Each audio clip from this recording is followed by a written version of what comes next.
एक महिला अपने मरे हुए पति के साथ वह उसके ऊपर गंगा जल छिड़कती थी और शाम होते ही वह उसके साथ सोया करती थी। और जो वह उसका गंगा जल छिड़कने का और उसका जो सोने का प्रक्रिया थी वह तकरीबन 18 महीनों तक वह अपने पति के बॉडी के ऊपर गंगा जल छिड़कती थी और उसको पकड़ के सो जाया करती थी शाम होते ही। दोस्तों, एक दिन इस घटना का खुलासा होता है। इसके बाद सभी लोग हैरान और परेशान हो जाते हैं। तो आखिर क्या है इस घटना की पूरी सच्चाई, इसको जानने के लिए आप हमारे वीडियो के अंत तक बने रहिए। हम आपको बताते हैं कि आखिर इस घटना, इस कहानी में क्या होता है। तो नमस्कार दोस्तों, स्वागत है आप सभी का मेरे यूट्यूब चैनल असलियत तक में। दोस्तों, ये जो सच्ची घटना है, सच्ची घटना है कानपुर के रावतपुर इलाके की। रावतपुर इलाके में एक दीक्षित नाम का लड़का था और उसका जो प्रेम प्रसंग था, एक लड़की रेखा नाम की लड़की से उसका प्रेम प्रसंग चलने लगा। दोस्तों, उन लोगों का जब धीरे धीरे प्रेम प्रसंग बढ़ता गया तो वह लोग शादी करने की कोशिश करते हैं, लेकिन जो उनके घर वाले होते हैं वो अभी उनके शादी से राजी हो जाते हैं और उन दोनों की शादी करा दी जाती है। जो दीक्षित होता है वह गांव में रहा करता था, जिसकी वजह से वह अपनी पत्नी को गांव में ही लेकर रहता है। लेकिन कुछ दिनों बाद उसकी जो दीक्षित की नौकरी होती है वो बैंक में लग जाती है और शहर में उसकी नौकरी लग जाती है, जिसकी वजह से उसे शहर जाना पड़ता है। दोस्तों, फिर वह डिसाइड करता है क्यों न मैं अपने परिवार के साथ शहर जाऊं और एक रूम ले लूं, रूम लेकर वहां पे अपने माता पिता और अपनी पत्नी के साथ वहां पे रहूं। यह बात जो अपने माता पिता से वह जब दीक्षित कहता है तो दीक्षित के जो माता पिता होते हैं वह कहते हैं कि हमारा शहर में बेटा मन नहीं लगेगा और तुम चाहो तो तुम अपनी पत्नी रेखा को लेकर वहाँ पे जाकर रह सकते हो और हमें कोई भी ऐतराज़ नहीं होगा। हम चाहते हैं कि तुम अपनी पत्नी रेखा को लेकर शहर में जाओ और रहो और अपनी नौकरी करो। दोस्तों, इतना कहने के बाद जो माँ बाप होते हैं वह उस दीक्षित को कह देते हैं। दीक्षित फिर अपने पत्नी रेखा को लेकर जाता है और शहर में एक एकांत माहौल में एक कमरा लेता है, एक रूम लेता है। वहाँ पे लेने के बाद वो अपने पत्नी के साथ रहा करता है और सुबह में अपना नौकरी करने के लिए जाता था और ड्यूटी करके शाम को लौट आता था घर पे। दोस्तों, धीरे धीरे उनके उस शादी को तकरीबन 5 साल गुजर जाते हैं, लेकिन उनका कोई एक भी बच्चा पैदा नहीं होता है और उनको इस चीज़ का कोई अफसोस भी नहीं होता है। दोस्तों, एक दिन जो दीक्षित होता है वह नौकरी करने के लिए बैंक में जाता है और शाम को वह घर नहीं लौटता है, जिसके बाद जो उसकी पत्नी होती है वह अपने पति को फ़ोन करती है, दीक्षित को फ़ोन करती है, लेकिन जो दीक्षित होता है वह फ़ोन नहीं उठाता है, वह फ़ोन को रिसीव नहीं करता है। वह जो पत्नी होती है वह लगातार अपने पति को फ़ोन करती रहती है। धीरे धीरे रात से सुबह हो जाती है, उसका पति फ़ोन नहीं उठाता है। उसके बाद उसके बैंक जाने का टाइम होता है। बैंक के कुछ कर्मचारी जो होते हैं वो अभी उस दीक्षित को फ़ोन करते हैं, लेकिन दीक्षित जो होता है वह फ़ोन नहीं उठाता है।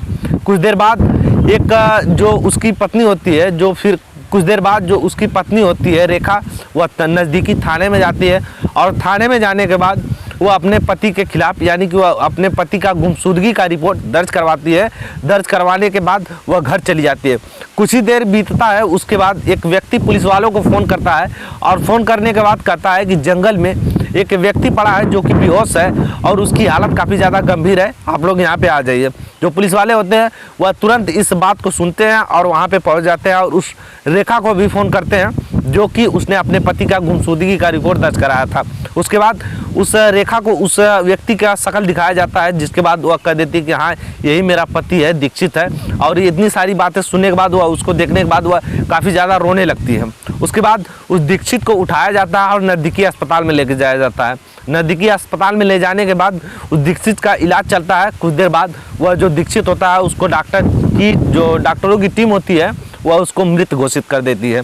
उसके बाद वह जो बातें जब मृत घोषित कर रही थी, जो ये बात कर रही थी पुलिस वालों से डॉक्टरों की टीम, तो वह जो पत्नी रेखा होती है वह इस बात को सुन लेती है और दहाड़े मार के रोने लगती है।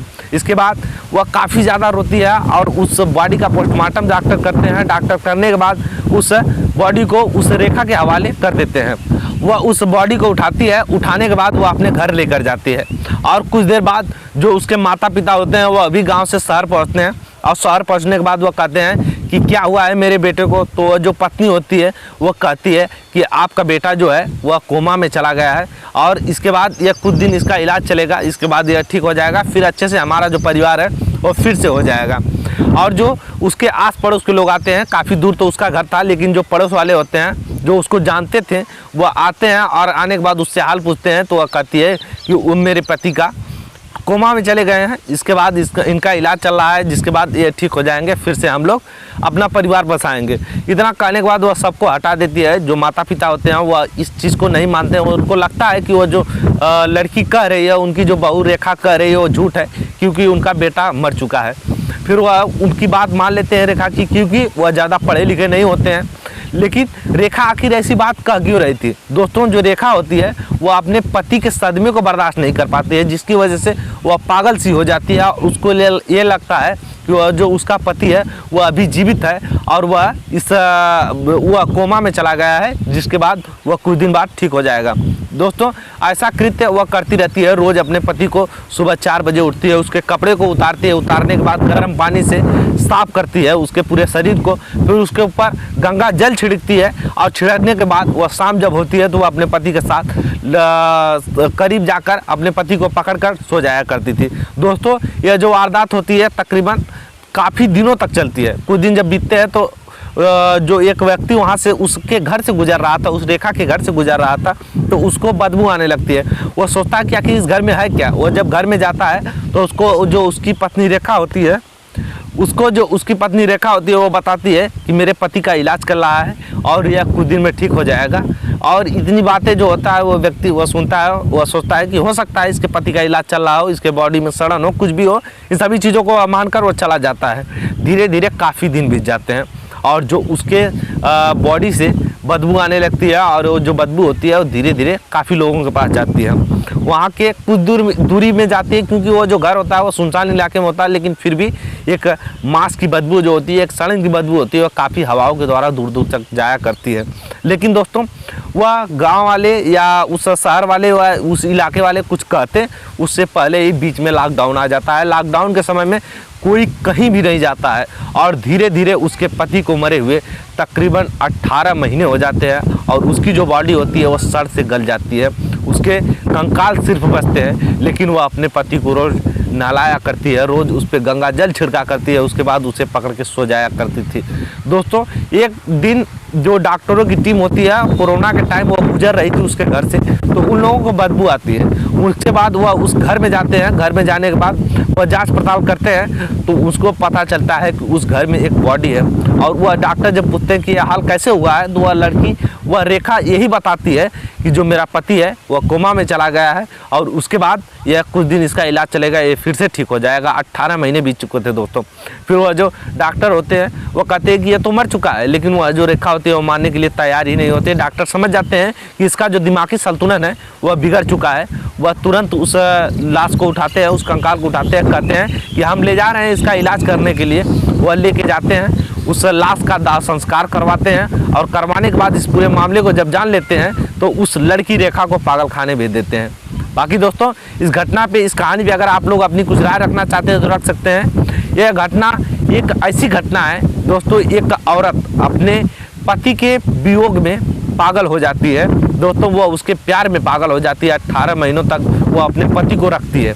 बाकी दोस्तों, इस टाइम कहाँ ही इतना प्यार जो है वह टिक पाता है, लेकिन इस कलयुग में भी वह रेखा अपने पति से इतना प्यार करती थी। बाकी दोस्तों, इस घटना को सुनाने का हमारा उद्देश्य किसी को परेशान करना है, किसी की प्राइवेसी को लीक करना नहीं है। इस घटना को सुनाने का हमारा उद्देश्य सिर्फ आप लोगों को सच्चाई से उजागर करना है। बाकी ये वीडियो आप लोगों को थोड़ा भी पसंद आया हो तो लाइक, कमेंट, शेयर और चैनल सब्सक्राइब करना बिल्कुल मत भूलिएगा। हम मिलते हैं इसी तरह किसी नेक्स्ट वीडियो में। तब तक के लिए tata, take care, bye bye.